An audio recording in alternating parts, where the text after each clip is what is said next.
ธนาคารแห่งสปป.ลาวชี้แจงต่อคำถามของสภาแห่งชาติในหลายปัญหาเช่นพนักงานลักโลภและยักยอกเงินการจัดซื้อจัดจ้างอุปกรณ์และพาหนะบ่สอดคล้องตามกฎหมายเห็นว่ายังบ่ทันสามารถแก้ไขได้ขาดตัวท่านนางบุญคำวรจิตผู้ว่าการธนาคารแห่งสาธารณรัฐประชาธิปไตยประชาชนลาวได้ชี้แจงต่อกองประชุมสมัยสามัญเทื่อที่10ของสภาแห่งชาติสุดที่9ในวันที่17พฤศจิกายนติดพันกับข้อพบเห็นและติดพันกับการแก้ไขผลกวดสอบปี2024และผลการกวดสอบปี2025ของธนาคารธุรกิจต่อคำถามจอจีมผลการกวดสอบประจำปี2024ตามการรายงานต่อกองประชุมสภาแห่งชาติเห็นว่าธนาคารยังสืบต่อละเมิดกฎหมายและนิติกรรมใต้กฎหมายที่เกี่ยวข้องเป็นต้นการชำระดอกเบี้ยเงินกู้แทนบริษัทพนักงานลักโลภและยักยอกเงิน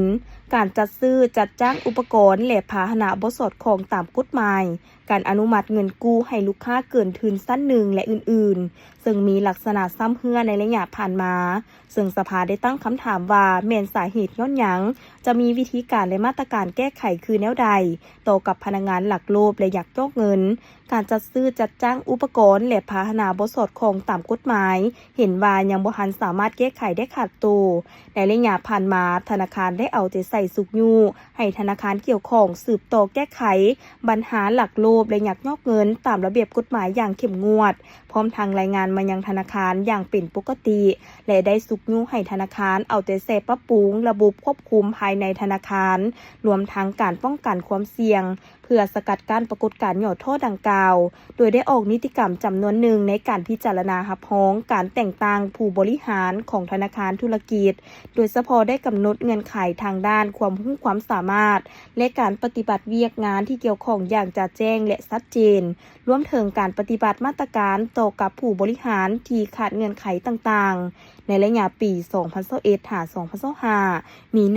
181กรณีที่มีมูลค่าเสียหายจำนวน66ตื้อกว่ากีบเป้าหมายที่เกี่ยวข้องได้ถูกปฏิบัติวินัยขั้น1จำนวน311ทานวินัยขั้น2จำนวน232ทานวินัยขั้น3จำนวน31ทานวินัยขั้น4จำนวน46ทานมาฮอดปัจจุบันเก็บคืนได้15ตื้อกว่ากีบเท่ากับ22.96 ส่วนห้อยของมูลค่าเสียหายทั้งหมดซึ่งสาเหตุมันเกิดจากการเสื่อมธาตุขาดคุณของพนักงานและกลไกการคุ้มครองบริหารภายในยังบ่รัดกุมเท่าที่ควร